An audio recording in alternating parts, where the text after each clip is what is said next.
ਉਮੀਦ ਤਾਂ ਕੀਤੀ ਜਾਂਦੀ ਹੈ ਜੇ ਕਿਸੇ ਦੀ ਨੀਅਤ ਤੇ ਨੀਤੀ ਦੇ ਵਿੱਚ ਖੋਟ ਨਾ ਹੋਵੇ। ਇਹ ਉੱਤੋਂ ਤੋਂ ਲੈ ਕੇ ਥੱਲਿਓਂ ਤੱਕ ਝੂਠ, ਫਰੇਬ ਤੇ ਪਾਪ ਦੀ ਭਰੀ ਹੈ।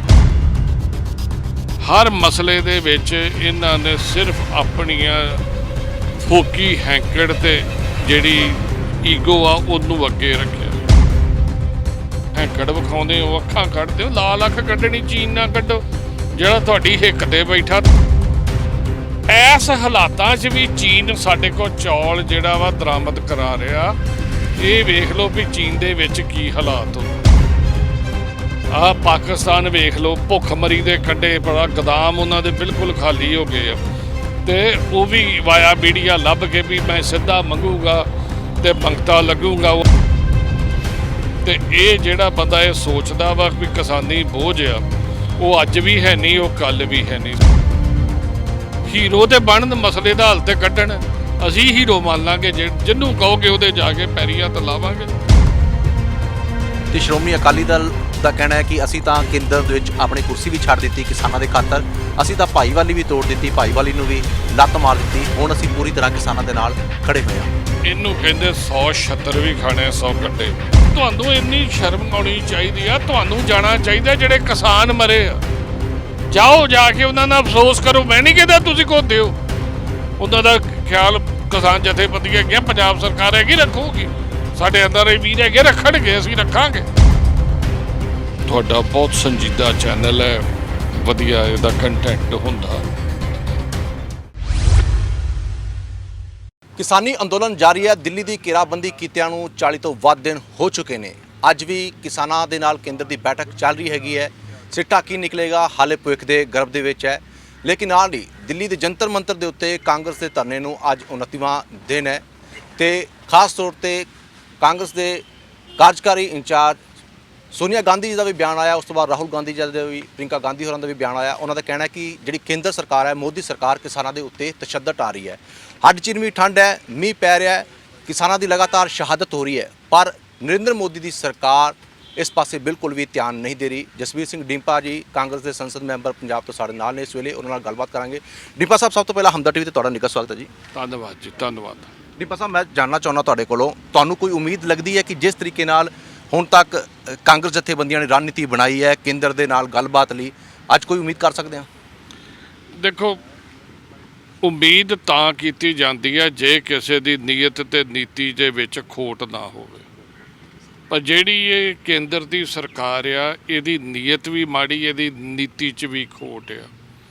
ਇਹ ਉੱਤੋਂ ਤੋਂ ਲੈ ਕੇ ਥੱਲਿਓਂ ਤੱਕ ਝੂਠ, ਫਰੇਬ ਤੇ ਪਾਪ ਦੀ ਭਰੀ ਹੈ।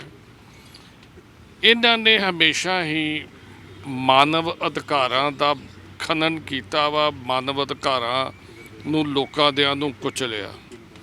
ਹਰ ਮਸਲੇ ਦੇ ਵਿੱਚ ਇਹਨਾਂ ਨੇ ਸਿਰਫ ਆਪਣੀਆਂ ਫੋਕੀ ਹੈਂਕੜ ਤੇ ਜਿਹੜੀ ਈਗੋ ਆ ਉਹਨੂੰ ਅੱਗੇ ਰੱਖਿਆ। ਕੀ ਸਰਕਾਰ ਦਾ ਫਰਜ਼ ਨਹੀਂ ਬਣਦਾ? ਜਿਹੜੇ ਲੱਖਾਂ ਦੀ ਗਿਣਤੀ 'ਚ ਫਾਰਮਰ ਪ੍ਰੋਟੈਸਟ ਕਰ ਰਹੇ ਆ, ਉੱਥੇ ਮੋਬਾਈਲ ਟਾਇਲਟਸ ਦਾ ਪ੍ਰਬੰਧ ਕਰੋ, ਉੱਥੇ ਪੀਣ ਵਾਲੇ ਪਾਣੀ ਦਾ ਕਰੋ, ਉੱਥੇ ਡਾਕਟਰ ਦਾ ਪ੍ਰਬੰਧ ਕਰੋ। ਇਹ ਜਿਹੜਾ ਜੋ ਵੀ ਹੈ, ਇਹ ਕਿਸਾਨ ਜਾਂ ਜਿੰਨੇ ਵੀ ਇੱਥੇ ਪ੍ਰਦਰਸ਼ਨ ਕਰ ਰਹੇ ਸਾਰੇ ਸਰਕਾਰ ਦੇ ਟੈਕਸ ਪੇਅਰ ਆ। ਇਹਨਾਂ ਨੂੰ ਦਿੱਲੀੋਂ ਆਉਣ ਨੂੰ ਰੋਕਣ ਵਾਸਤੇ ਮੈਂ ਪਹਿਲੀ ਸਰਕਾਰ ਵੇਖੀ, ਸਰਕਾਰਾਂ ਸੜਕਾਂ ਬਣਾਉਂਦੀਆਂ, ਇਹਨਾਂ ਸੜਕਾਂ ਪੱਟਤੀਆਂ।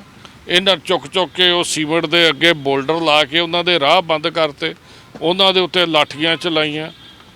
ਮੈਂ ਸਮਝਦਾ ਵਾਂ ਕਿ ਮੋਦੀ ਸਾਹਿਬ ਜਿਹੜੀ ਕਿਸਾਨਾਂ ਨਾਲ ਲੜਾਈ ਲੜ ਰਹੇ ਆ, ਇਹ ਬੇਲੋੜੀ ਆ। ਲੜਾਈ ਲੜਨੀ ਆ ਮੋਦੀ ਜੀ, ਮਹਿੰਗਾਈ ਨਾਲ ਲੜੋ। ਲੜਾਈ ਲੜਨੀ ਆ ਜਿਹੜੀ ਬੇਰੁਜ਼ਗਾਰੀ, ਉਹਦੇ ਨਾਲ ਲੜੋ। ਲੜਾਈ ਲੜਨੀ ਜਿਹੜੀ ਇਕੋਨਮੀ ਥੱਲੇ ਜਾ ਰਹੀ, ਉਹਦੇ ਨਾਲ ਲੜੋ। ਅਤੇ ਜੇ ਤੁਸੀਂ ਕਹਿੰਦੇ ਹੋ ਹੈਂਕੜ ਵਿਖਾਉਂਦੇ ਹੋ, ਅੱਖਾਂ ਕੱਢਦੇ ਹੋ, ਲਾਲ ਅੱਖ ਕੱਢਣੀ ਚੀਨ ਨਾ ਕੱਢੋ ਜਿਹੜਾ ਤੁਹਾਡੀ ਹਿੱਕ ਤੇ ਬੈਠਾ, ਤੁਹਾਡਾ ਕਿੰਨਾ ਥਾਂ ਮੱਲ ਕੇ ਤੁਸੀਂ ਕਿਸਾਨਾਂ ਵੱਲ ਲਾਲ ਅੱਖ ਕੱਢੋਗੇ। ਅਤੇ ਕਿਸਾਨ ਡਰਨ ਵਾਲਾ ਨਹੀਂ ਗਾ। ਕਿਸਾਨ ਕੋ ਪਿਆਰ ਨਾਲ ਭਾਵੇਂ ਧੌਣ ਵਢਾ ਲਓ, ਅਤੇ ਜੇ ਤੁਸੀਂ ਵੇਰ ਕੇ ਉਹਨੂੰ ਦਬਾ ਕੇ ਉਹਦੇ ਕੋ ਕਹੋਗੇ ਨਾ ਵੀ ਅਸੀਂ ਉਹ ਇੱਕ ਕਦਮ ਵੀ ਚੱਲੇ, ਬਿਲਕੁਲ ਨਹੀਂ ਚੱਲੂਗਾ। ਇਹ ਕਿਸਾਨ ਜਥੇਬੰਦੀਆਂ ਦੀ ਦਿਆਦਤਦਾਰੀ ਹੈ, ਜਿਨ੍ਹਾਂ ਨੇ ਜਿਹੜਾ ਇਹਨਾਂ ਦੀ ਇਹਨਾਂ ਦੀਆਂ ਚਾਲਾਂ ਦੇ ਵਿੱਚ ਨਾ ਫਸਦੇ ਹੋਏ ਹਰ ਚੀਜ਼ ਦਾ ਚੰਗਾ ਦਬਾਅ ਦੇ ਰਹੇ।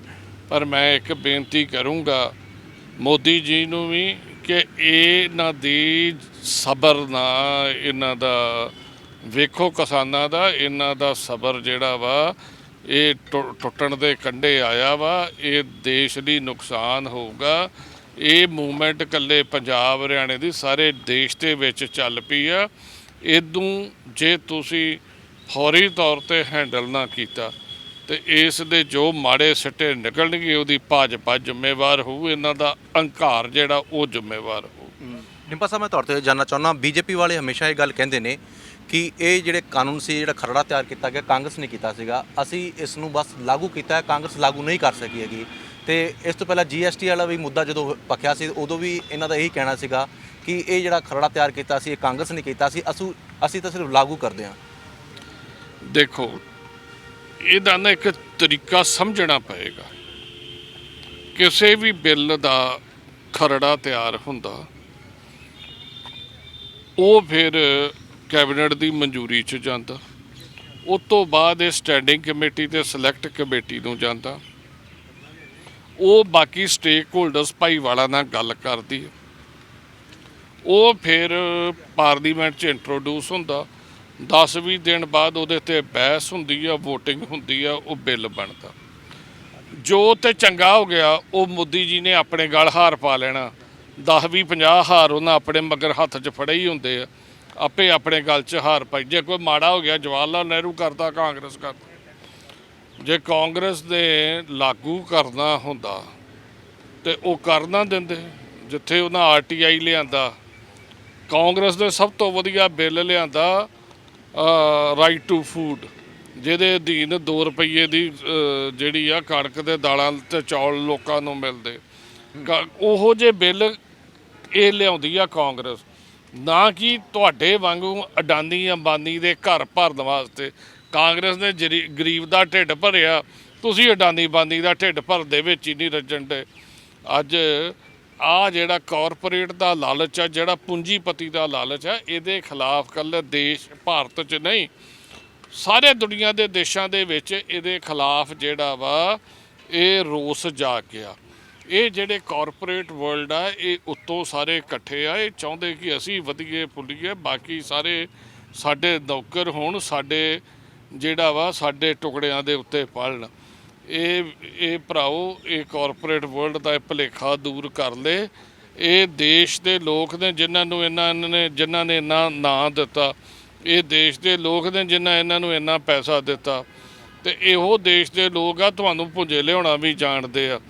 ਮੈਂ ਇਹ ਮੋਦੀ ਜੀ ਨੂੰ ਦੱਸਣਾ ਚਾਹੁੰਦਾ ਕਿ ਵੇਖੋ, ਵੱਡੇ ਵੱਡੇ ਇਹ ਕੁਰਸੀਆਂ ਸਦਾ ਨਹੀਂ ਹੁੰਦੀਆਂ। ਜਿੱਡਾ ਮਰਜ਼ੀ ਕੋਈ ਸਮਝ ਕੇ ਚੱਲ ਪਏ ਕਿ ਮੈਂ ਇਹ ਕੁਰਸੀਆਂ ਸਦਾ ਲਈ ਨਹੀਂ ਹੁੰਦੀਆਂ, ਇਹ ਆਉਣੀ ਜਾਣੀਆਂ ਚੀਜ਼ਾਂ ਵਾ। ਤੇ ਕਿਰਪਾ ਕਰੋ, ਥੋੜ੍ਹੀਆਂ ਜਿਹੀਆਂ ਅੱਖਾਂ ਖੋਲ੍ਹੋ, ਦਿਆਨਤਦਾਰੀ ਵਿਖਾਓ, ਇਮਾਨਦਾਰੀ ਵਿਖਾਓ, ਸਿਆਣਪ ਵਿਖਾਓ, ਕਿਸਾਨਾਂ ਦਾ ਮਸਲਾ ਹੱਲ ਕਰੋ। ਮੈਂ ਤਾਂ ਅੱਗੇ ਵੀ ਕਿਹਾ, ਜਿਸ ਦਿਨ ਮੋਦੀ ਨੇ ਮਿਲ ਲਿਆ ਇਹਨਾਂ ਨੂੰ ਉਦਣ ਮਸਲਾ ਹੱਲ ਹੋਣਾ ਵਾ। ਜਿੰਨੀ ਦੇਰ ਤਾਮਰ ਤੇ ਆ ਕੀ ਆ ਉਹਦਾ ਦੂਜਾ ਪਿਊਸ਼ ਪਿਆਜ਼ ਜੇ ਮਿਲਦੇ ਆ, ਇਹਨਾਂ ਦੇ ਵਿੱਚ ਨਾ ਤਾਂ ਹਿੰਮਤ ਹੀ ਹੈਗੀ ਆ, ਨਾ ਇਹਨਾਂ ਨੂੰ ਅਥਾਰਟੀ ਹੈਗੀ ਆ ਕਿ ਇਹ ਜਿਹੜੀ ਆ ਇਹ ਗੱਲ ਜਿਹੜੀ ਆ ਆਪਣੀ ਸਰਕਾਰ ਨੂੰ ਦੱਸ ਸਕਣ ਜਾਂ ਮੁਕਾ ਸਕਣ। ਇਹ ਤੇ ਤੋਤੇ ਆ, ਜਿੰਨਾ ਕੁ ਬਾਨੀ ਡਾਨੀ ਇਹਨਾਂ ਨੂੰ ਪੜ੍ਹਾ ਕੇ ਤੋਰਦੇ ਆ, ਮੀਟਿੰਗ 'ਚ ਉਨੀ ਟੈਂ ਕਰਦੇ ਆ, ਬਾਅਦ ਦੇ ਵਿੱਚ ਆਪਣੇ ਖੁੱਡੇ 'ਚ ਵੜ ਜਾਂਦੇ ਆ। ਹਰ ਮੀਟਿੰਗ ਦੇ ਵਿੱਚ ਸੋਮ ਪ੍ਰਕਾਸ਼ ਜੋ ਪੰਜਾਬ ਤੋਂ ਆਉਂਦੇ ਨੇ ਸੰਸਦ ਮੈਂਬਰ, ਉਹ ਸ਼ਾਮਲ ਜ਼ਰੂਰ ਹੋਏ ਨੇ। ਤੇ ਜੇ ਕੱਲ੍ਹ ਨੂੰ ਇਸ ਮਸਲੇ ਦਾ ਕੋਈ ਇਸ ਮੁਸ਼ਕਲ ਦਾ ਕੋਈ ਹੱਲ ਨਿਕਲਦਾ ਹੈ, ਮਸਲੇ ਦਾ ਹੱਲ ਨਿਕਲਦਾ ਹੈ, ਤਾਂ ਤੁਹਾਨੂੰ ਲੱਗਦਾ ਹੈ ਕਿ ਉਸ ਵਿੱਚ ਇੱਕ ਸੋਮ ਪ੍ਰਕਾਸ਼ ਹੀਰੋ ਬਣ ਕੇ ਉਭਰਨਗੇ? ਫਿਰ ਵੇਖੋ, ਮੈਂ ਇਹ ਕਹਿੰਦਾ ਕੋਈ ਹੀਰੋ ਬਣ ਜੇ, ਮੋਦੀ ਜੀ ਬਣ ਜਾਣ, ਅਮਿਤ ਸ਼ਾਹ ਬਣ ਜਾਣ, ਪਿਊਸ਼ ਗੋਇਲ ਬਣ ਜੇ, ਇਹ ਬਣ ਜੇ ਕੀ ਇਹਦਾ ਨਾਂ ਜਿਹਦਾ ਤੁਸੀਂ ਲਿਆ, ਸੋਮ ਪ੍ਰਕਾਸ਼ ਜੀ ਬਣ ਜਾਣ, ਮੈਂ ਕਹਿੰਦਾ ਸਨੀ ਦਿਓਲ ਹੀ ਬਣ ਜੇ, ਕੋਈ ਮੈਂ ਕਹਿੰਦਾ ਹਰਜੀਤ ਗਰੇਵਾਲ ਨੂੰ ਹੀ ਬਣਾ ਦਿਓ। ਹੀਰੋ ਤੇ ਬਣਨ, ਮਸਲੇ ਦਾ ਹੱਲ ਤੇ ਕੱਢਣ। ਅਸੀਂ ਹੀਰੋ ਮੰਨ ਲਾਂਗੇ, ਜਿਹਨੂੰ ਕਹੋਗੇ ਉਹਦੇ ਜਾ ਕੇ ਪੈਰੀਂ ਹੱਥ ਲਾਵਾਂਗੇ, ਦੰਡਵਰਤ ਪ੍ਰਣਾਮ ਕਰਾਂਗੇ, ਉਹਦੇ ਮੱਥਾ ਟੇਕਾਂਗੇ, ਉਹਨੂੰ ਹੀਰੋ ਮੰਨ ਲਾਂਗੇ, ਪਰ ਮਸਲੇ ਦਾ ਹੱਲ ਕੱਢ ਦਿਓ। ਸਾਡੇ ਕੋਲ ਜ਼ਿਮੀਂਦਾਰਾਂ ਦੀਆਂ ਮੌਤਾਂ ਨਹੀਂ ਜੇ ਵੇਖੀਆਂ ਜਾਂਦੀਆਂ। 60 ਮਾਵਾਂ ਦੇ ਪੁੱਤ ਜਿਹੜੇ ਆ ਉਹ ਸ਼ਹੀਦ ਹੋ ਗਏ ਆ, ਕਈ ਬੁਖਾਰ ਨਾਲ ਤੜਫਣ ਡਏ, ਕਈਆਂ ਨੇ ਧੀਆਂ ਦੇ ਵਿਆਹ ਰੱਖੇ ਆ, ਇਸ ਅੰਦੋਲਨ ਕਰਕੇ ਉਹਨਾਂ ਵਿਆਹ ਅੱਗੇ ਕਰਤੇ ਆ।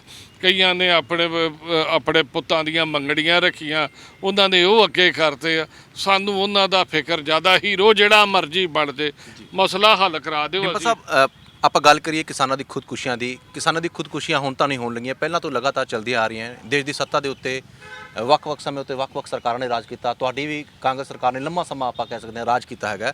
ਬੁੱਧੀਜੀਵੀਆਂ ਦਾ ਮੰਨਣਾ ਹੈ ਤੇ ਵੱਡੀ ਗਿਣਤੀ ਵਿੱਚ ਕਿਸਾਨਾਂ ਦਾ ਵੀ ਮੰਨਣਾ ਹੈ ਕਿ ਜਿੰਨੀਆਂ ਵੀ ਸਿਆਸੀ ਪਾਰਟੀਆਂ ਹੈਗੀਆਂ ਨੇ ਉਹ ਇੱਕ ਆਪਸੀ ਸਮਝ ਦੇ ਨਾਲ ਚੱਲ ਰਹੀਆਂ ਨੇ। ਉਹਨਾਂ ਨੂੰ ਕਿਸਾਨੀ ਬੋਝ ਲੱਗਣ ਲੱਗ ਗਈ ਹੈ, ਇਸੇ ਕਰਕੇ ਇਹ ਅੱਜ ਮੁਸ਼ਕਲ ਆਣ ਖੜੀ ਹੋਈ ਹੈ। ਪਹਿਲਾਂ ਤਾਂ ਇੱਕ ਗੱਲ ਧਿਆਨ ਨਾਲ ਮੇਰੀ ਨੋਟ ਕਰ ਲਿਓ, ਤੁਹਾਡਾ ਬਹੁਤ ਸੰਜੀਦਾ ਚੈਨਲ ਹੈ, ਵਧੀਆ ਇਹਦਾ ਕੰਟੈਂਟ ਹੁੰਦਾ। ਕਿਸਾਨੀ ਨੂੰ ਕੋਈ ਬੋਝ ਨਹੀਂ ਸਮਝ ਸਕਦਾ। ਅੱਜ ਸਾਰੀ ਦੁਨੀਆ ਦੇ ਵਿੱਚ ਅੰਨ ਦੀ ਘਾਟ ਆ। ਅਸੀਂ ਕਰਮਾਂ ਵਾਲੇ ਆ, ਇਸ ਸਾਡੀ ਮਿੱਟੀ 'ਚੋਂ ਸੋਨਾ ਉੱਗਦਾ ਕਿ ਸਾਡੇ ਭੰਡਾਰ ਭਰੇ ਆ। ਸਭ ਤੋਂ ਮਾੜੇ ਹਾਲਾਤ ਅੱਜ ਦੀ ਤਰੀਕ ਦੇ ਵਿੱਚ ਚੀਨ ਦੇ ਨਾਲ ਆਪਣੇ ਆ, ਜਿਹੜੇ ਸੰਬੰਧ ਬਿਲਕੁਲ ਖਟਾਸ ਦੇ ਵਿੱਚ ਪਏ। ਇਸ ਹਾਲਾਤਾਂ 'ਚ ਵੀ ਚੀਨ ਸਾਡੇ ਕੋਲ ਚੌਲ ਜਿਹੜਾ ਵਾ ਦਰਾਮਦ ਕਰਾ ਰਿਹਾ। ਇਹ ਵੇਖ ਲਓ ਵੀ ਚੀਨ ਦੇ ਵਿੱਚ ਕੀ ਹਾਲਾਤ ਹੋਊਗਾ। ਇਹ ਕਿਸਾਨੀ ਬੋਝ ਨਹੀਂ। ਆਹ ਪਾਕਿਸਤਾਨ ਵੇਖ ਲਓ, ਭੁੱਖਮਰੀ ਦੇ ਕੰਢੇ, ਬੜਾ ਗੋਦਾਮ ਉਹਨਾਂ ਦੇ ਬਿਲਕੁਲ ਖਾਲੀ ਹੋ ਗਏ ਆ, ਤੇ ਉਹ ਵੀ ਵਾਇਆ ਮੀਡੀਆ ਲੱਭ ਕੇ ਵੀ ਮੈਂ ਸਿੱਧਾ ਮੰਗੂਗਾ ਤੇ ਮੰਗਤਾ ਲੱਗੂਗਾ। ਉਹ ਆਸੇ ਪਾਸੇ ਕੋਸ਼ਿਸ਼ ਕਰ ਰਿਹਾ ਸਾਡੇ ਕੋਲ ਕਣਕ ਚੌਲ ਲੈਣ ਦੀ। ਸੋ ਇਹ ਸਾਰੀ ਦੁਨੀਆ 'ਚ ਇਸ ਵੇਲੇ ਅੰਨ ਦੀ ਕਮੀ ਜੇ। ਤੇ ਇਹ ਜਿਹੜਾ ਬੰਦਾ ਇਹ ਸੋਚਦਾ ਵਾ ਵੀ ਕਿਸਾਨੀ ਬੋਝ ਆ, ਉਹ ਅੱਜ ਵੀ ਹੈ ਨਹੀਂ, ਉਹ ਕੱਲ੍ਹ ਵੀ ਹੈ ਨਹੀਂ। 70% ਇਸ ਦੇਸ਼ ਦੇ ਲੋਕ ਕਿਸਾਨੀ ਨਾਲ ਜੁੜੇ ਆ, ਚਾਹੇ ਖੇਤ ਮਜ਼ਦੂਰ ਆ, ਚਾਹੇ ਕਿਸਾਨ ਆ। ਤੇ ਮੈਂ ਸਮਝਦਾ ਵੀ ਕਿਸਾਨੀ ਬੋਝ ਨਹੀਂ, ਜਿਹੜੀ ਕਿਸਾਨੀ ਆ ਇਹ ਤੇ ਸਾਨੂੰ ਨਿਆਮਤ ਹੈ ਉਸ ਵਾਹਿਗੁਰੂ ਦੀ। ਸੋ ਕਾਂਗਰਸ ਪਾਰਟੀ ਹਮੇਸ਼ਾ ਕਿਸਾਨ ਨਾਲ ਰਹੀ, ਅੱਜ ਵੀ ਰਿਹਾ। ਇਹ ਕਾਂਗਰਸ ਪਾਰਟੀ ਹੈ ਜਿਹਨੇ ਐਗਰੀਕਲਚਰ ਯੂਨੀਵਰਸਿਟੀਆਂ ਬਣਾਈਆਂ, ਇਹ ਕਾਂਗਰਸ ਪਾਰਟੀ ਜਿਹਨੇ ਡੈਮ ਲਿਆਂਦੇ, ਇਹ ਕਾਂਗਰਸ ਪਾਰਟੀ ਜਿਹਨੇ ਟਿਊਬਵੈੱਲ ਲਵਾਏ ਆ। ਇਹ ਐਡਾ ਵੱਡਾ ਕੰਮ ਹੈ ਕਾਂਗਰਸ। ਮੈਨੂੰ ਇੱਕ ਗੱਲ ਕੀ ਕਾਰਨ ਮੰਨਦੇ ਹੋ ਕਿ ਜੇ ਕਾਂਗਰਸ ਨੇ ਕਿਸਾਨਾਂ ਲਈ ਇੰਨਾ ਕੁਝ ਕੀਤਾ ਹੈਗਾ, ਫਿਰ ਕਿਸਾਨਾਂ ਦੀਆਂ ਖੁਦਕੁਸ਼ੀਆਂ ਕਿਉਂ ਹੁੰਦੀਆਂ ਗਈਆਂ? ਕਿਸਾਨਾਂ ਦੀ ਖੁਦਕੁਸ਼ੀਆਂ ਨਹੀਂ ਰੋਕੀਆਂ, ਕਿਸਾਨ ਕਰਜ਼ੇ ਦੇ ਬੋਝ ਦੇ ਹੇਠਾਂ ਦਬਦੇ ਗਏ। ਦੇਖੋ, ਇਹ ਪ੍ਰੋਬਲਮ ਥਰੂ ਆਊਟ ਇੰਡੀਆ ਰਹੀ ਹੈ, ਤੇ ਮੈਂ ਸਮਝਦਾ ਵਾਂ ਕਿ ਇਹਦੇ ਵਾਸਤੇ ਮੇਰੀ ਟਿੱਪਣੀ ਕਰਨਾ ਕੋਈ ਸਮਝਦਾਰੀ ਨਹੀਂ, ਕਿਉਂਕਿ ਇਹਦੇ ਤੱਥਾਂ ਦੇ ਆਧਾਰ ਦੇ ਉੱਤੇ ਇਹਦੇ ਡੀਪ ਜਾਣਾ ਪਏਗਾ। ਇਹ ਕੋਈ ਬਹੁਤ ਡੂੰਘੀ ਇਸ ਚੀਜ਼ ਬਾਰੇ ਸਟੱਡੀ ਕਰਨੀ ਪਏਗੀ ਤੇ ਉਹਦੀ ਇੱਕ ਐਸੀ ਨੀਤੀ ਬਣਾਉਣੀ ਪਏਗੀ ਜਿਹਦੇ ਨਾਲ ਇਹ ਚੀਜ਼ ਨੂੰ ਰੋਕਿਆ ਜਾ ਸਕੇ। ਕਿਸਾਨ ਦੀ ਜਿਹੜੀ ਸਹਾਇਕ ਧੰਦਿਆਂ ਨੂੰ ਸਾਨੂੰ ਪੁਸ਼ ਕਰਨਾ ਪਊਗਾ। ਕਿਸਾਨ ਨੂੰ ਜਿਹੜਾ ਵਾ ਉਹਦਾ ਮੰਡੀਕਰਨ ਜਿਹੜਾ ਮੋਦੀ ਸਾਹਿਬ ਅੱਜ ਤੋੜ ਰਹੇ ਆ, ਮੰਡੀਕਰਨ ਨੂੰ ਹੋਰ ਚੁਸਤ ਦਰੁਸਤ ਕਰਕੇ ਜਿਹੜਾ ਵਾ ਉਹਨੂੰ ਇੰਟਰਨੈਸ਼ਨਲ ਮਾਰਕੀਟ ਦੇ ਵਿੱਚ ਜਿਹੜਾ ਵਾ ਸਾਡੀ ਪ੍ਰੋਡਿਊਸ ਤੱਕ ਲੈ ਕੇ ਜਾਣੀ ਪਊਗੀ। ਸਾਨੂੰ ਸਮਾਂ ਆਉਣ ਦੇ ਉੱਤੇ ਇਹ ਮੈਂ ਸਮਝਦਾ ਕਿ ਇਹ ਕੰਮ ਕਾਂਗਰਸ ਹੀ ਕਰੂਗੀ। ਇਹਨਾਂ ਦੇ ਵਾਸਤੇ ਹੈ ਨਹੀਂ ਗਾਡਾਂ ਬੰਦੀ ਦੇ ਵਿੱਚ। ਸਾਹਿਬ, ਜਿੱਦਾਂ ਕਿ ਪੰਜਾਬ ਖੇਤੀ ਪ੍ਰਧਾਨ ਸੂਬਾ ਹੈਗਾ ਤੇ ਸਾਡੇ ਕੋਲ ਤਾਂ ਖੇਤੀ ਦਾ ਖਜ਼ਾਨਾ ਹੈਗਾ, ਸਾਡੀ ਜ਼ਮੀਨ ਬੜੀ ਉਪਜਾਊ ਹੈਗੀ ਹੈ, ਵਿਦੇਸ਼ਾਂ ਦੀ ਅਕਸਰ ਨਜ਼ਰ ਰਹਿੰਦੀ ਹੈ ਪੰਜਾਬ ਦੇ ਉੱਤੇ। ਤੇ ਕੀ ਕਮੀ ਮੰਨਦੀ ਹੈ ਕਿ ਅੱਜ ਇੰਨਾ ਵੱਡਾ ਖਜ਼ਾਨਾ ਹੋਣ ਦੇ ਬਾਵਜੂਦ ਵੀ ਇੱਕ ਤਰੀਕੇ ਨਾਲ ਅਸੀਂ ਭਿਖਾਰੀ ਬਣੇ ਹੋਏ ਹਾਂ? ਸਾਨੂੰ ਕੇਂਦਰ ਦੇ ਕੋਲ ਪੈਸੇ ਮੰਗਣੇ ਪੈ ਰਹੇ ਨੇ, ਉਹ ਭਾਵੇਂ GST ਦੀ ਰਕਮ ਹੋਵੇ, ਸਾਨੂੰ ਹਮੇਸ਼ਾ ਹੱਥ ਅਡਣਾ ਪੈਂਦਾ। ਕਿੱਥੇ ਕਮੀ ਰਹਿ ਗਈ ਸਾਡੇ ਕੋਲੇ? ਦੇਖੋ, GST ਸਾਡਾ ਹੱਕ ਆ। GST ਜਿਹੜਾ ਵਾ ਉਹ ਅਸੀਂ ਖਰਾਤ ਨਹੀਂ ਮੰਗਦੇ। ਪਰ ਗੱਲ ਤਾਂ ਉਹੀ ਹੈ, ਕੇਂਦਰ ਸਰਕਾਰ ਦੇਣ ਲੱਗਿਆ ਤਾਂ ਸਾਨੂੰ ਐਂ ਸ਼ੋਅ ਕਰਾਉਂਦੀ ਹੈ ਕਿ ਬੜਾ ਵੱਡਾ ਅਹਿਸਾਨ ਕਰਨ ਜਾ ਰਹੀ ਸੂਬਿਆਂ ਦੇ ਉੱਤੇ। ਇਹ ਜਿਹੜੀ ਆ, ਇਹ ਮੈਂ ਇੱਕ ਗੱਲ ਬੜੀ ਕਲੀਅਰਲੀ ਤੁਹਾਨੂੰ ਦੱਸ ਦਿੰਦਾ, ਇਹ ਕੇਂਦਰ ਸਰਕਾਰ ਨਾ ਸ਼ੁਕਰੀਆ ਸਰਕਾਰ ਹੈ। ਸਾਡਾ ਹਿੱਸਾ ਸੈਂਟਰਲ ਟੈਕਸਸ ਦੇ ਵਿੱਚ ਵੀ ਇਸ ਮੋਦੀ ਸਰਕਾਰ ਨੇ ਪੰਜਾਬ ਨਾਲ ਇੱਕ ਹੋਰ ਬਹੁਤ ਵੱਡਾ ਧੱਕਾ ਕੀਤਾ, ਜਿਹੜਾ ਮੈਂ ਤੁਹਾਡੇ ਚੈਨਲ ਰਾਹੀਂ ਦੱਸਣਾ। ਜਿਹੜੇ ਸੈਂਟਰਲ ਟੈਕਸਸ ਹੁੰਦੇ ਆ ਨਾ, ਜਿਵੇਂ ਕਸਟਮਸ, ਸੈਂਟਰਲ ਐਕਸਾਈਜ਼, ਇਹਦੇ ਵਿੱਚ ਹਰ ਸਟੇਟ ਦਾ ਹਿੱਸਾ ਹੁੰਦਾ। ਉਹ ਇਦਾਂ ਹੁੰਦਾ ਸੀਗਾ ਵੀ ਜਿੰਨਾ ਉਸ ਸਟੇਟ ਤੋਂ ਇਹ ਸੈਂਟਰਲ ਟੈਕਸ ਕਲੈਕਟ ਹੁੰਦਾ ਸੀ, ਉਹਦਾ ਕੁਝ ਪ੍ਰਤੀਸ਼ਤ ਜਿਹੜਾ ਵਾ 32% ਦੇ ਕਰੀਬ ਹੁੰਦਾ, ਜਿਹੜਾ ਕੇਂਦਰ ਵਾਪਸ ਉਸ ਸਟੇਟ ਨੂੰ ਦਿੰਦੀ ਸੀ। ਇਹਨਾਂ ਨੇ ਫਾਰਮੂਲਾ ਹੀ ਨਵਾਂ ਜਾਜ ਕਰ ਲਿਆ। ਇਹਨਾਂ ਨੇ ਕਿਹਾ ਜੀ ਆਬਾਦੀ ਦੇ ਹਿਸਾਬ ਨਾਲ ਦਿਓ। ਉਹ ਸਾਡਾ ਟੈਕਸ ਜਿਹੜਾ ਕਿ ਸਾਨੂੰ 32% ਮਿਲਦਾ ਸੀ ਉਹ 17% ਰਹਿ ਗਿਆ, ਉਹ ਵੀ ਨਹੀਂ ਸਾਨੂੰ ਦੇ ਰਹੇ। GST ਇਹਨਾਂ ਨੇ ਕਨਸਟੀਟਿਊਸ਼ਨਲ ਦੇ ਵਿੱਚ ਹੈ ਕਿ ਸਾਡੇ ਪੰਜਾਬ 'ਚੋਂ ਇਕੱਠਾ ਹੋਣਾ 50%, ਇਹਨਾਂ ਦਾ 50% ਸਾਡਾ ਆਉਣਾ ਸਿੱਧਾ ਕੇਂਦਰ ਦੇ ਖਾਤੇ 'ਚ, ਤੇ ਉਹ ਸਾਨੂੰ ਕਿਉਂ ਨਹੀਂ ਦਿੰਦੇ ਜੀ? ਉਹ ਤਾਂ ਸਾਡਾ ਹੱਕ ਆ। ਸੋ ਇਹ ਜਿਹੜੀ ਆ ਨਾ, ਇਹਨਾਂ ਨੇ ਕੀ ਕੀਤਾ ਵਾ, ਵੇਖੋ ਮੈਂ ਇੱਕ ਬੜੀ ਵੱਡੀ ਤੁਹਾਨੂੰ ਗੱਲ ਦੱਸਦਾ। ਮੇਰੇ ਆ 1.5 ਸਾਲ ਦੇ ਟਦਿਓਰ 'ਚ ਜਦੋਂ ਮੈਂ MP ਬਣਿਆ, ਕੇਂਦਰ ਨੇ ਤਕਰੀਬਨ 29 ਯੂਨੀਵਰਸਿਟੀਆਂ, institute of excellence, institute of national importance ਲੈ ਕੇ ਆਏ ਆ। ਪਾਰਲੀਮੈਂਟ 'ਚ ਉਹਦਾ ਬਿੱਲ ਬਣਦਾ, ਉਹਨਾਂ 'ਚੋਂ 21 ਇਕੱਲੇ ਗੁਜਰਾਤ ਦੇ ਵਿੱਚ। ਇਹਨਾਂ ਨੂੰ ਸਵਾਏ ਉਧਰੋਂ ਗੁਜਰਾਤ ਹੋ ਗਿਆ, UP ਹੋ ਗਿਆ, ਔਰ ਕੋਈ ਦਿਖਦਾ ਹੀ ਨਹੀਂ। ਪੰਜਾਬ, ਹਰਿਆਣਾ ਇਹਨਾਂ ਨੂੰ ਤਾਂ ਮਾਰ ਕੇ ਰੱਖਤਾ। ਜੰਮੂ ਕਸ਼ਮੀਰ ਜਿੱਥੇ ਜਿੱਥੇ BJP ਦੀ ਸਰਕਾਰ ਆ, ਉੱਥੇ ਉੱਥੇ ਇਹ ਸਭ ਕੁਝ ਦਈ ਜਾਂਦੇ। ਸੋ ਮੈਂ ਸਮਝਦਾ ਵਾਂ ਕਿ ਇਹ ਜਿਹੜਾ ਤਾਨਾਸ਼ਾਹੀ ਰਵੱਈਆ ਵਾ ਸਰਕਾਰ ਦਾ, ਇਹ ਡੈਮੋਕ੍ਰੇਸੀ ਨਹੀਂ, ਇਹ ਡੈਮਨਕ੍ਰੇਸੀ, ਇਹ ਡੈਮਨਕ੍ਰੇਸੀ ਦੇ ਵਿੱਚ ਪਏ ਨੇ। ਤੇ ਜੇ ਇਹਨਾਂ ਨੇ ਆਪਣੇ ਆਪ ਨੂੰ ਨਾ ਸੁਧਾਰਿਆ, ਇਹ ਦੇਸ਼ ਦੇ ਉੱਤੇ ਬਹੁਤ ਗੰਭੀਰ ਸੰਕਟ ਖੜਾ ਹੋਏਗਾ। ਅੱਜ ਵੀ ਇਹ ਹੰਕਾਰ ਦੇ ਵਿੱਚ ਇਹਨਾਂ ਦੀਆਂ ਜਿਹੜੀਆਂ ਅੱਖਾਂ ਦੇ ਅੱਗੇ ਪੱਟੀ ਵੱਜ ਗਈ ਆ। ਅੱਜ ਵੀ ਇਹ ਜੇ ਉਹ ਅੱਖਾਂ ਖੋਲ੍ਹ ਕੇ ਜ਼ਮੀਨੀ ਹਕੀਕਤ ਪਛਾਣ ਲੈਣ, ਲੋਕਾਂ ਦੀ ਨਬਜ਼ ਪਛਾਣ ਲੈਣ। ਮੈਂ ਜਿਹੜਾ ਇਹਨਾਂ ਨੇ ਇੱਕ ਨਵੀਂ ਰਾਜਨੀਤੀ ਵੇਖੋ ਕੀਤੀ, ਪੋਲਰਾਈਜੇਸ਼ਨ, ਨੋ ਡਾਊਟ BJP ਨੂੰ ਉਹਦਾ ਇਲੈਕਸ਼ਨ ਦੇ ਵਿੱਚ ਫਾਇਦਾ ਹੋ ਰਿਹਾ, ਜ਼ਰੂਰ ਹੋ ਰਿਹਾ। ਇਹ ਛੋਟੇ ਟਰਮ ਦਾ ਫਾਇਦਾ, ਪਰ ਲੰਮੇ ਟਰਮ ਦੇ ਵਿੱਚ, ਲੰਬੇ ਟਰਮ 'ਚ ਇਹ ਨੁਕਸਾਨਦੇਹ ਹੋਏਗਾ ਇਲੈਕਸ਼ਨ। ਹਾਂ, ਮੈਂ ਤੁਹਾਡੇ ਤੇ ਵੀ ਜਾਣਨਾ ਕਿ ਇਸ ਦੇਸ਼ ਦੇ ਵਿੱਚ ਪਹਿਲਾਂ ਵੀ ਬਹੁਤ ਸਾਰੇ ਅੰਦੋਲਨ ਹੋਏ ਤੇ ਹਮੇਸ਼ਾ ਹੀ ਲੋਕ ਸਿਆਸਤਦਾਨਾਂ ਨੂੰ ਅੱਗੇ ਲਾਉਂਦੇ ਸੀਗੇ। ਆਪਾਂ ਕਹਿ ਸਕਦੇ ਹਾਂ ਕਿ ਉਸ ਦੇ ਵਿੱਚ ਸਿਆਸਤਦਾਨਾਂ ਦੀ ਵੱਡੀ ਭੂਮਿਕਾ ਹੁੰਦੀ ਸੀ, ਪਰ ਇਹ ਪਹਿਲੀ ਵਾਰ ਹੋਇਆ ਕਿ ਇੱਕ ਗੈਰ ਸਿਆਸੀ ਅੰਦੋਲਨ ਚੱਲ ਰਿਹਾ। ਕਿਸਾਨ ਜਥੇਬੰਦੀਆਂ ਇਸ ਦੀ ਨੁਮਾਇੰਦਗੀ ਕਰ ਰਹੀਆਂ ਨੇ ਤੇ ਸਟੇਜਾਂ ਦੇ ਉੱਤੋਂ ਖਾਸ ਤੌਰ ਤੇ ਸਿਆਸਤਦਾਨਾਂ ਨੂੰ ਬੋਲਣ ਵੀ ਨਹੀਂ ਦਿੱਤਾ ਜਾਂਦਾ। ਜੇ ਕੋਈ ਜਾਂਦਾ ਤਾਂ ਉਸ ਦਾ ਘਿਰਾਓ ਵੀ ਕੀਤਾ ਜਾਂਦਾ, ਉਹ ਭਾਵੇਂ ਕਿਸੇ ਵੀ ਪਾਰਟੀ ਦਾ ਹੋਵੇ। ਸੋ ਤੁਹਾਨੂੰ ਕੀ ਲੱਗਦਾ ਕਿ ਇਹ ਅੰਦੋਲਨ ਗੈਰ ਸਿਆਸੀ ਰਹਿ ਸਕਦਾ ਹੈ? ਚੰਗੀ ਗੱਲ ਹੈ।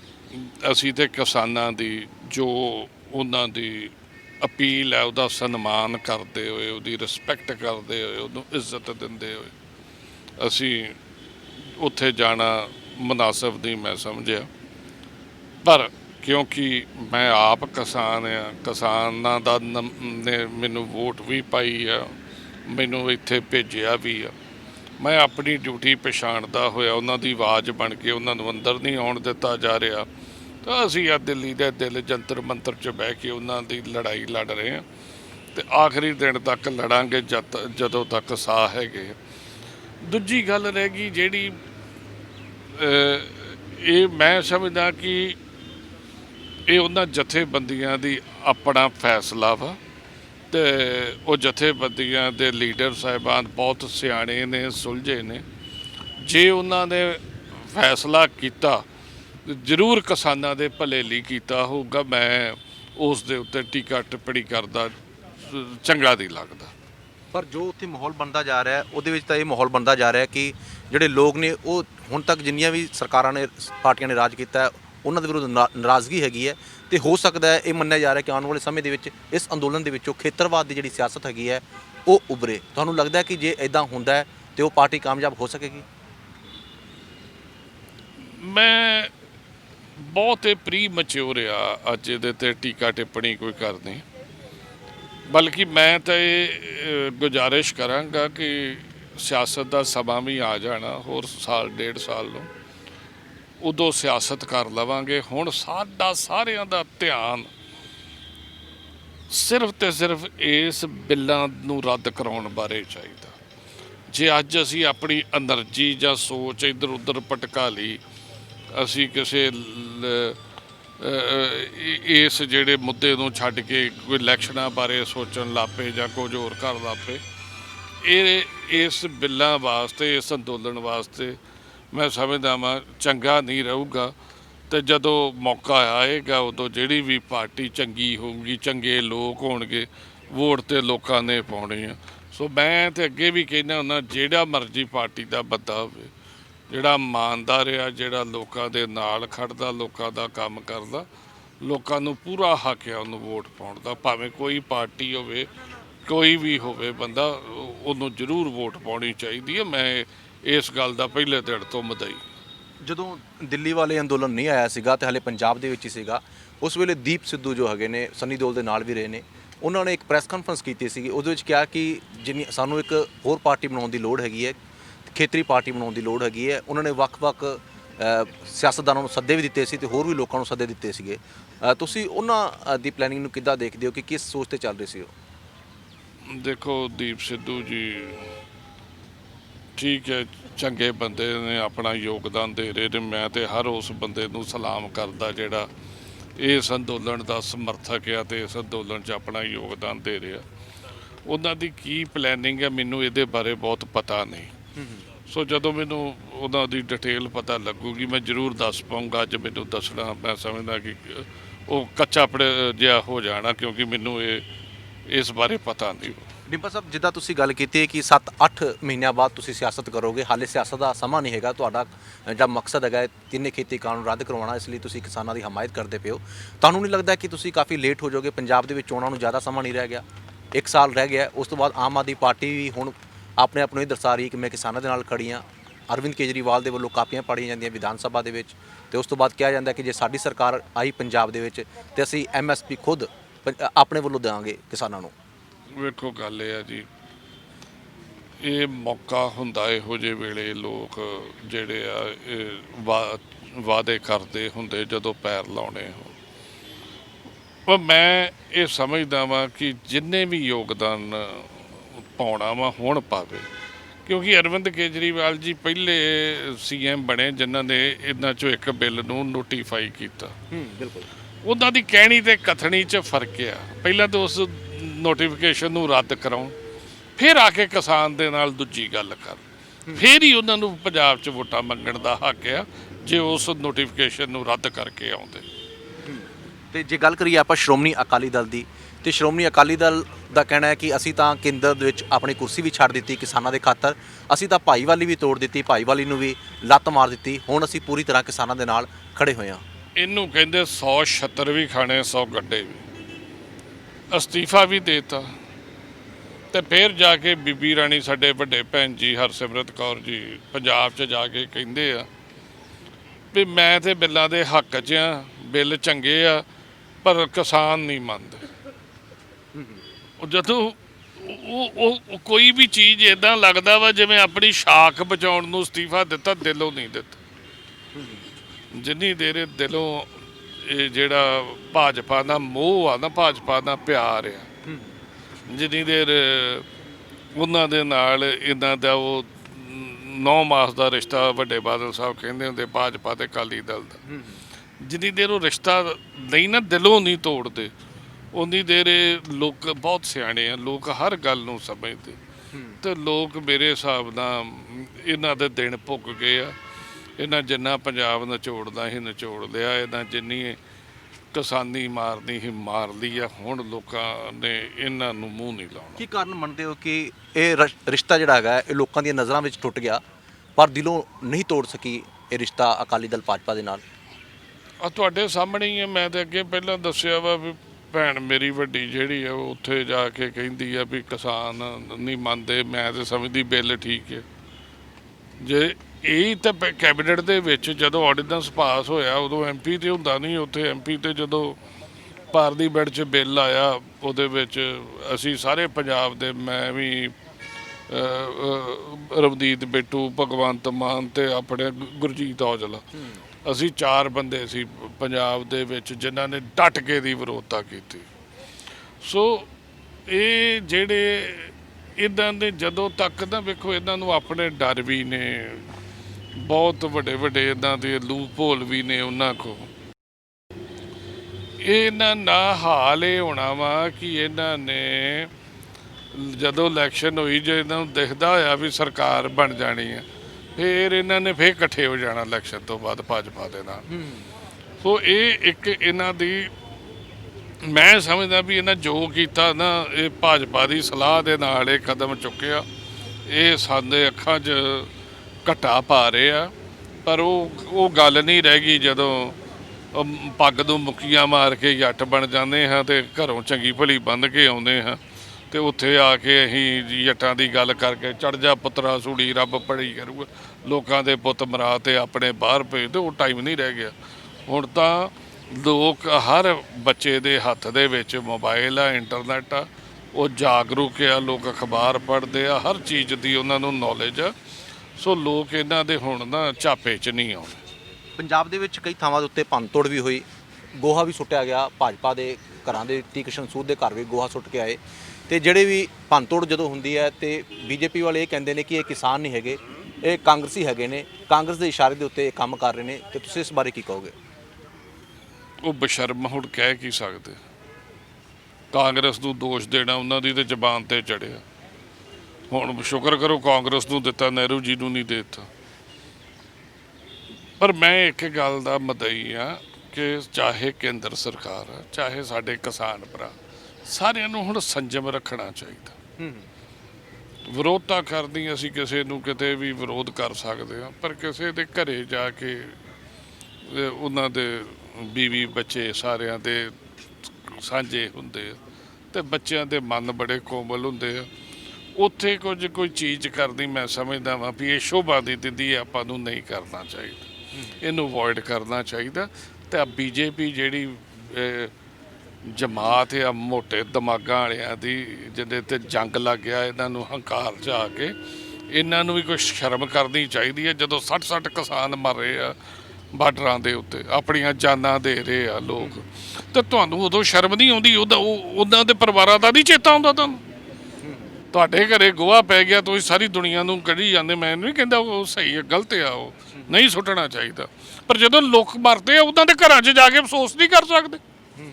ਤੁਸੀਂ ਇਹ ਬਿੱਲਾਂ ਨੂੰ ਜਸਟੀਫਾਈ ਕਰਨ ਜਾਂਦੇ ਹੋ, ਤੁਸੀਂ ਉੱਥੇ ਜ਼ਿਮੀਂਦਾਰਾਂ ਦੇ ਖਿਲਾਫ ਰੋਸ ਮੁਜ਼ਾਹਰੇ ਕਰਦੇ ਹੋ, ਤੁਸੀਂ ਜਿਹੜਾ ਵੀ ਮਦਈ ਆ ਬਿੱਲ ਦਾ ਉਹਦੇ ਖਿਲਾਫ ਬੋਲਦੇ ਹੋ। ਉਹ ਤੁਹਾਨੂੰ ਇੰਨੀ ਸ਼ਰਮ ਆਉਣੀ ਚਾਹੀਦੀ ਆ। ਤੁਹਾਨੂੰ ਜਾਣਾ ਚਾਹੀਦਾ, ਜਿਹੜੇ ਕਿਸਾਨ ਮਰੇ ਆ, ਜਾਓ ਜਾ ਕੇ ਉਹਨਾਂ ਨਾਲ ਅਫਸੋਸ ਕਰੋ। ਮੈਂ ਨਹੀਂ ਕਹਿੰਦਾ ਤੁਸੀਂ ਕੋ ਦਿਓ, ਉਹਨਾਂ ਦਾ ਖਿਆਲ ਕਿਸਾਨ ਜਥੇਬੰਦੀਆਂ ਹੈਗੀਆਂ, ਪੰਜਾਬ ਸਰਕਾਰ ਹੈਗੀ, ਰੱਖੂਗੀ, ਸਾਡੇ ਅੰਦਰ ਇਹ ਵੀਰ ਹੈਗੇ, ਰੱਖਣਗੇ, ਅਸੀਂ ਰੱਖਾਂਗੇ। ਤੁਸੀਂ ਕੁਛ ਨਾ ਦਿਓ, ਜਾ ਕੇ ਉਹਨਾਂ ਦੇ ਜਿਹੜੇ ਜਿਨ੍ਹਾਂ ਦੇ ਫੱਟ ਲੱਗੇ ਆ, ਜਿਹੜੇ ਉਹਨਾਂ ਦੇ ਹਿਰਦਿਆਂ ਤੇ, ਉਹਨਾਂ ਦਾ ਜਾ ਕੇ ਅਫਸੋਸ ਤੇ ਕਰੋ। ਉਧਰ ਜਾਣ ਦਾ ਤੁਹਾਡੇ ਕੋਲ ਟਾਈਮ ਹੈ ਨਹੀਂ ਗਾ, ਤੇ ਵੱਧ ਤੁਸੀਂ ਗੱਲਾਂ ਕਰਕੇ ਜਿਹੜਾ ਮਾਹੌਲ ਖਰਾਬ ਕਰਦੇ। ਇਹਦਾ ਵੀ ਕਸੂਰਵਾਰ ਭਾਜਪਾ ਆਪ ਆ। ਇਹ ਡਰਾਮੇ ਕਰਨ ਵਾਲੀ ਮਾਰ ਸਰਕਾਰ ਆ। ਇਹ ਪਾਰਟੀ ਬਹੁਤ ਡਰਾਮੇਬਾਜ਼ ਪਾਰਟੀ ਹੈ। ਇਹੋ ਜਿਹੀਆਂ ਇਹਨਾਂ ਨੇ ਕਈ ਜਿਹੜੀਆਂ ਚਲਿੱਤਰ ਕਰਦੇ ਆ। ਮੈਂ ਸਮਝਦਾ ਪੰਜਾਬ ਦੇ ਲੋਕਾਂ ਨੂੰ ਇਹਨਾਂ ਤੋਂ ਸਾਵਧਾਨ ਰਹਿਣਾ ਚਾਹੀਦਾ। ਮੇਰਾ ਆਖਰੀ ਸਵਾਲ ਮੈਂ ਤੁਹਾਡੇ ਤੇ ਜਾਨਣਾ ਚਾਹੁੰਦਾ, ਸੋਨੀਆ ਗਾਂਧੀ ਜੀ ਹੋਰਾਂ ਦਾ ਵੀ ਬਿਆਨ ਆਇਆ, ਰਾਹੁਲ ਗਾਂਧੀ ਹੋਰਾਂ ਦਾ ਵੀ ਆਇਆ, ਪ੍ਰਿੰਕਾ ਗਾਂਧੀ ਹੋਰਾਂ ਦਾ ਵੀ ਆਇਆ ਬਿਆਨ। ਕਿਸਾਨ ਕਹਿੰਦੇ ਨੇ ਕਿ ਅਸੀਂ ਬਿਆਨ ਨਹੀਂ ਸੁਣਨੇ ਹੈਗੇ। ਕਾਂਗਰਸ ਦੇ ਕੋਲੇ ਸਾਡੇ ਲਈ ਕੀ ਨੀਤੀ ਹੈਗੀ ਹੈ, ਕਿ ਕਿਵੇਂ ਸਾਡੀ ਹਾਲਤ ਸੁਧਾਰ ਸਕਦੀ ਹੈ, ਉਸ ਲਈ ਕੋਈ ਪ੍ਰੋਗਰਾਮ ਹੈਗਾ ਕਾਂਗਰਸ ਕੋਲੇ, ਉਹ ਦੱਸੇ। ਸਭ ਤੋਂ ਪਹਿਲਾਂ ਅਸੀਂ ਤੇ ਇਹ ਬਿੱਲ ਪੰਜਾਬ ਦੇ ਵਿੱਚ ਨਿਗੇਟ ਕਰ ਦਿੱਤੇ ਨੇ, ਮਨਫੀ ਕਰ ਦਿੱਤੇ। ਆਲਰੇਡੀ ਜਿੱਥੇ ਜਿੱਥੇ ਕਾਂਗਰਸ ਦੀ ਸਰਕਾਰ ਆ, ਚਾਹੇ ਛੱਤੀਸਗੜ੍ਹ ਆ, ਚਾਹੇ ਰਾਜਸਥਾਨ ਆ, ਉਹਨਾਂ ਨੇ ਵੀ ਇਹ ਬਿੱਲ ਲੈਣ ਦੇ ਆ। ਤੇ ਅੱਗੇ ਆ ਜਾਓ ਤੁਸੀਂ। ਰਾਹੁਲ ਗਾਂਧੀ ਹੁਣਾਂ ਨੇ ਪਹਿਲਾਂ ਹੀ ਕਹਿ ਦਿੱਤਾ ਕਿ ਜੇ ਕਾਂਗਰਸ ਦੀ ਸਰਕਾਰ ਬਣਦੀ, ਪਹਿਲਾ ਕੈਬਨਿਟ 'ਚ ਫੈਸਲਾ ਆਊਗਾ ਵੀ ਇਹ ਜਿਹੜੇ ਬਿੱਲ ਰੱਦ ਕੀਤੇ ਜਾਣਗੇ। ਹੁਣ ਇਸ ਡਾਇਰੈਕਸ਼ਨ ਨੂੰ ਕਾਂਗਰਸ ਚੱਲੀ ਆ। ਇਹ ਭਾਵੇਂ ਕਹਿ ਦੇਣ ਕਿ ਇਹ ਅੰਦੋਲਨ ਕਾਂਗਰਸ ਕਰਾ ਰਹੀ ਆ, ਇਹਦੇ ਪਿੱਛੇ ਕਾਂਗਰਸ ਦਾ ਹੱਥ ਆ। ਮੈਂ ਇਹ ਸਮਝਦਾ ਜੇ ਕਾਂਗਰਸ ਦਾ ਹੱਥ ਆ ਤੇ ਕੋਈ ਪਾਪ ਨਹੀਂ ਗਾ। ਅੰਨਦਾਤੇ ਦਾ ਖਲੋਣਾ ਕੋਈ ਪਾਪ ਨਹੀਂ ਗਾ। ਅੱਜ ਵੀ ਖੜੇ ਆ, ਕੱਲ੍ਹ ਵੀ ਖੜਾਂਗੇ ਤੇ ਗਾਂ ਵੀ ਖੜੇ ਰਵਾਂਗੇ। ਉਹਨਾਂ ਅੰਨਦਾਤਿਆਂ ਦੀ ਹਾਲਤ ਸੁਧਾਰਨ ਲਈ ਕੀ ਪ੍ਰੋਗਰਾਮ ਹੋਏਗਾ ਤੁਹਾਡਾ? ਮੈਂ ਤਾਂ ਤੁਹਾਨੂੰ ਦੱਸ ਰਿਹਾ, ਜਿੱਦਾਂ ਕਿ ਸਵਾਮੀਨਾਥਨ ਦੀ ਪਹਿਲਾਂ ਵਾਅਦਾ ਕੀਤਾ ਗਿਆ ਸੀ ਕਿਸਾਨਾਂ ਦੇ ਨਾਲ ਕਿ ਸਵਾਮੀਨਾਥਨ ਦੀ ਜਿਹੜੀ ਰਿਪੋਰਟ ਹੈਗੀ ਹੈ ਉਹ ਸਾਡੀਆਂ ਸਰਕਾਰਾਂ ਆਈਆਂ ਤਾਂ ਲਾਗੂ ਕਰਾਂਗੇ, ਪਰ ਹਾਲੇ ਤੱਕ ਸਵਾਮੀਨਾਥਨ ਦੀ ਰਿਪੋਰਟ ਲਾਗੂ ਨਹੀਂ ਹੋ ਸਕੀ। ਦੇਖੋ ਇਹ ਇੱਕ ਵਾਰ ਕੇਂਦਰ 'ਚ ਸਰਕਾਰ ਆਉਂਦੀ ਆ, ਅਸੀਂ ਤਾਂ ਸਭ ਤੋਂ ਵੱਡੇ ਮਦਈ ਆ ਸਵਾਮੀਨਾਥਨ ਕਮਿਸ਼ਨ ਦੀ ਰਿਪੋਰਟ ਦੇ। ਇਹਨਾਂ ਦੇ ਕੋਲੇ ਤੇ ਕੁਝ ਹੋਇਆ ਨਹੀਂ, ਪਰ ਅਸੀਂ ਜ਼ਰੂਰ ਇਹਨੂੰ ਲਾਗੂ ਕਰਾਂਗੇ। ਮੈਂ ਸਭ ਤੋਂ ਪਹਿਲਾਂ ਇਹਦੇ ਲਈ ਹਾਂ ਦਾ ਨਾਰਾ ਮਾਰੂੰਗਾ ਤੇ ਪਾਰਟੀ ਨੂੰ ਵੀ ਕਹੂੰਗਾ ਇਹਨੂੰ ਲਾਗੂ ਕਰੋ। ਤੁਹਾਡਾ ਸੰਘਰਸ਼ ਕਿੰਨਾ ਲੰਮਾ ਸਮਾਂ ਚੱਲੇਗਾ? ਕਿਸਾਨਾਂ ਦਾ ਕਹਿਣਾ ਜਦ ਤੱਕ ਮਸਲਾ ਹੱਲ ਨਹੀਂ ਹੁੰਦਾ ਅਸੀਂ ਤਾਂ ਦਿੱਲੀ ਦੀਆਂ ਬਰੂਹਾਂ ਉੱਤੇ ਬੈਠੇ ਰਹਾਂਗੇ। ਜਿੰਨੀ ਦੇਰ ਸਾਡੇ ਭਰਾ ਦਿੱਲੀ ਦੀਆਂ ਬਰੂਹਾਂ ਤੇ ਬੈਠੇ, ਅਸੀਂ ਦਿੱਲੀ ਦੀ ਦਿਲ 'ਚ ਬੈਠੇ, ਉਹਨਾਂ ਦੇ ਵਾਸਤੇ, ਉਹਨਾਂ ਦੇ ਲਈ। ਸ਼ੁਕਰੀਆ ਜੀ ਗੱਲਬਾਤ ਕਰਨ ਲਈ। ਸੋ ਜਸਬੀਰ ਸਿੰਘ ਡਿੰਪਾ ਜੀ, ਜਿਨ੍ਹਾਂ ਦਾ ਕਹਿਣਾ ਹੈ ਕਿ ਜਦ ਤੱਕ ਸਾਡੇ ਭਰਾ ਦਿੱਲੀ ਦੀਆਂ ਬਰੂਹਾਂ ਉੱਤੇ ਬੈਠੇ ਨੇ ਉਦੋਂ ਤੱਕ ਅਸੀਂ ਦਿੱਲੀ ਦੇ ਵਿੱਚ ਧਰਨਾ ਆਪਣਾ ਜਾਰੀ ਰੱਖਾਂਗੇ। ਬਹੁਤ ਸਾਰੇ ਮੁੱਦਿਆਂ ਉੱਤੇ ਗੱਲਬਾਤ ਕੀਤੀ। ਉਹਨਾਂ ਦਾ ਕਹਿਣਾ ਹੈ ਕਿ ਜੇ ਇਹ ਮਸਲਾ ਹੱਲ ਨਹੀਂ ਹੁੰਦਾ ਤੇ ਸਾਡੀ ਸਰਕਾਰ ਜੇ ਆਈ, ਜਿਵੇਂ ਕਿ ਰਾਹੁਲ ਗਾਂਧੀ ਹੋਰਾਂ ਨੇ ਕਿਹਾ ਸੀਗਾ ਕਿ ਅਸੀਂ ਸਭ ਤੋਂ ਪਹਿਲਾਂ ਤਿੰਨਾਂ ਖੇਤੀ ਕਾਨੂੰਨਾਂ ਨੂੰ ਰੱਦ ਕਰਾਂਗੇ। ਦੇਖਣਾ ਦਿਲਚਸਪ ਹੋਵੇਗਾ ਕਿ ਇਹ ਮਸਲਾ ਹੁਣ ਕਦੋਂ ਹੱਲ ਹੋਵੇਗਾ, ਕਿੰਨੀ ਛੇਤੀ ਹੱਲ ਹੋਵੇਗਾ। ਦਿੱਲੀ ਤੋਂ ਕੈਮਰਾਮੈਨ ਸ਼ੈਰੀ ਦੇ ਨਾਲ ਅਮਨ ਮੋਹਨ ਮੋਹਜਾਲ ਦੀ ਰਿਪੋਰਟ, ਹਮਦਰਦ ਟੀਵੀ।